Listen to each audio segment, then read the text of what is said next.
Welcome back to the Alliance for Charitable Real Estate. I'm your host, Cammie Baker, here on Unity Radio, 97.9 FM.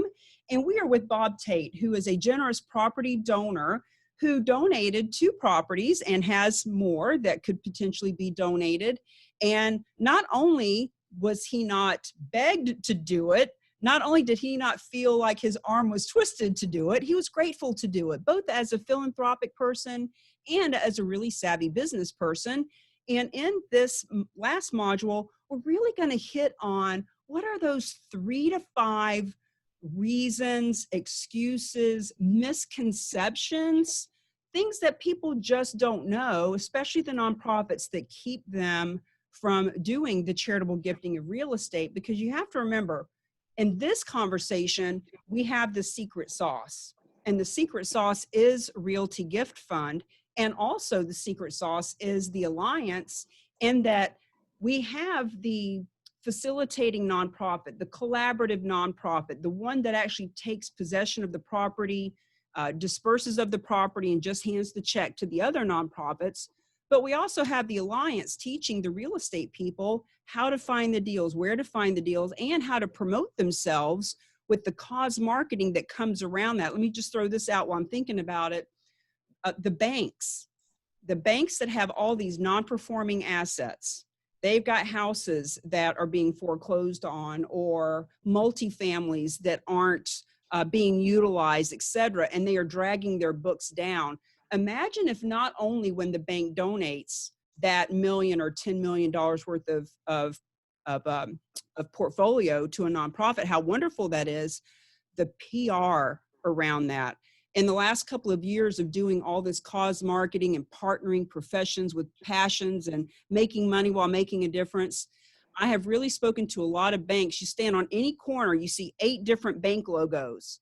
How can you as a bank stand out by donating property and being the one in the area that can say, we just gave $10 million to our veterans.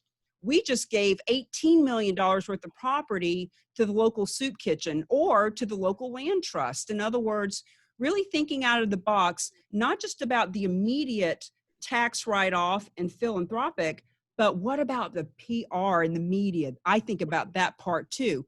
So Bob, let's go through those 3 to 5 things that nonprofits typically say that you've heard or that you know are misconceptions. What's the first one? Well, I think the first one is revolves around the whole issue of risk. I think that nonprofits are, for the most part, not aware that an organization like Realty Gift Fund is out there. And so when they think about accepting a gift of real estate, they think about it in the same line, along the same lines as accepting a cash donation. In other words, somebody writes them a check and all they have to do is put it in the bank. That they're going to have to devote all these additional efforts to, the paperwork, the hiring real estate brokers, watching over the progress, possibly fixing up the property, closing on it, et cetera, et cetera. And I think that in general, most nonprofits shy away from this primarily for that reason.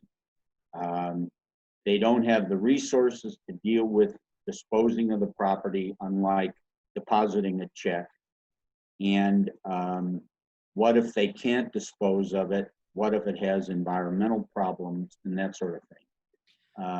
So let's touch on that. 99% of these properties, to your point, are being liquidated and sold and turned into cash. In other words, when a property is donated to a nonprofit, it's not about them becoming a landlord or a management company. I've heard one story from Realty Gift Fund around how a office building was donated to a nonprofit who did decide to keep the building, to occupy one of the offices, and to actually rent all the other office space to other nonprofits at a discounted rent and become the landlord of that building. But that is very, very rare. And I want to bring that up because when I've been talking to people, I've heard that as well. I was interviewed by someone who said, well, let's say my nonprofit needs a 5,000 square foot building in XYZ town. And I said, well, that's not what this is for. It's not so that you can find the building you move into. It's so that you get properties donated, so that they get liquidated, so that they give you the cash and you go buy the building you need to buy. So what's another one of the misconceptions that you've heard? Well, I think, and maybe it's somewhat tied in with the first, as far as like not having the resources, but there's the whole concept of the risk of, they're risk averse, and what if they get stuck with this property and it ends up, with, as I said, environmental issues, lawsuits, that sort of thing. So Bruce's organization, should they decide to accept the property, and this should be of some comfort to nonprofits as well. Bruce does not accept every single property that is presented to him. So, he has to make sure that he can do all of his work and accomplish his mission, so that these nonprofits in turn receive their proceeds once the property is disposed of. But there are properties out there that he will not take on for those very reasons. And so, he has the interest of the nonprofits at heart. I mean, he knows eventually the money that proceeds from the sale of that property, the more that he can get for it, the more that goes to the donors' intended charities. So great point. It's what he calls a marketable property. So if the property is not marketable, in other words, if he looks at it and he doesn't think he can sell it in the next 60 days, he's not going to take it on. So let me just be really clear about what a facilitating nonprofit or a collaborative nonprofit, what they do. The properties that are donated need to have at least 50% equity.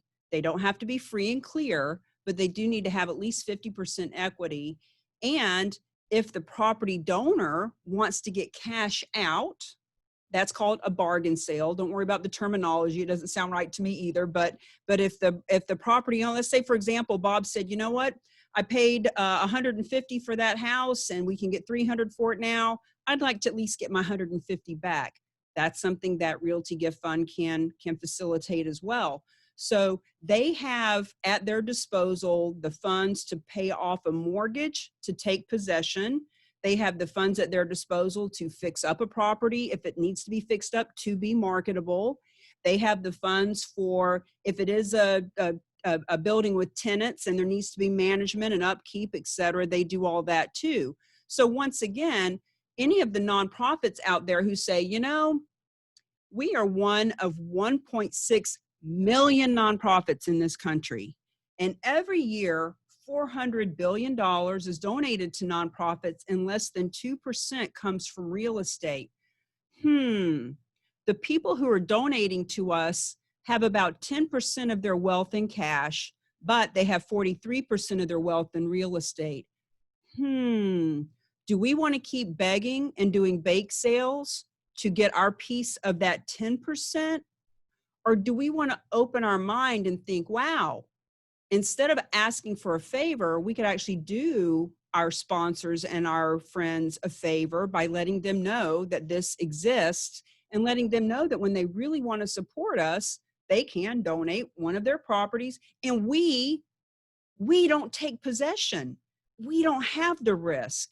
We don't need to pay off mortgages or give them cash back or any of that stuff, because there is a facilitating nonprofit out there who, so if the people who help the veterans, that's what they do. They need to do what they do well, as Bruce says, do what you do best. So help the veterans, or if you help children, help the children. If you help homeless, help the homeless. What this nonprofit is, their full mission is to accept the charitable gifting of real estate and to do anything that needs to be done to fix it up and disperse of it, and then give the money to the other nonprofits that the donor has designated. So it just really, it's really so simple when you look at it that way. Absolutely. Mm. So we've got just about 3 or 4 minutes left, Bob. What are some other things that what about from the real estate agent's perspective? Because I know you had a real estate agent that helped you with all of this that obviously you didn't hire, because once you donated the property, Realty Gift Fund hired them. What was your experience with that part of it? Yeah, well, that was also excellent. Realty Gift Fund really does beat the bushes to find the right agents to market these properties, because it's only in their as well as the donor's best interest to dispose of the property as quickly as possible. So in my case, I actually recommended the agent that disposed of the property for Bruce, because I had used her services in the past and she was excellent.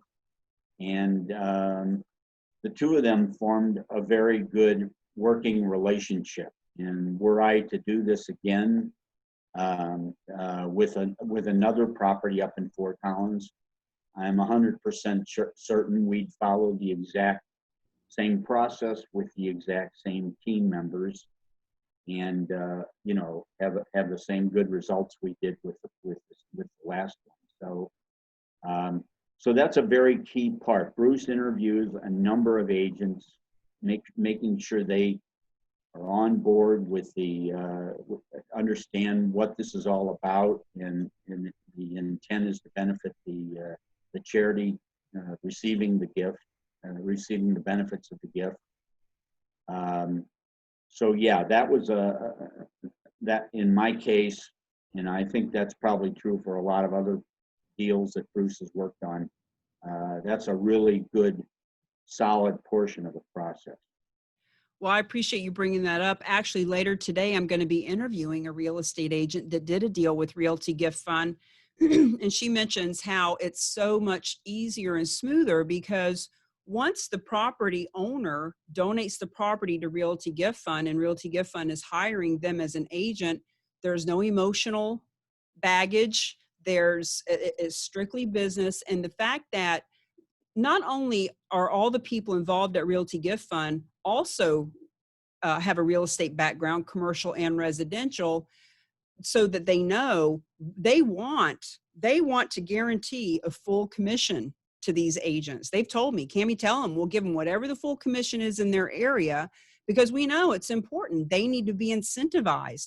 Not only that, but they are just some of the nicest, level-headed, strategic business people that I've ever met. So to your point about them beating the bushes and finding the right agents, this is why the Alliance is only having 1% of realtors qualified to be certified.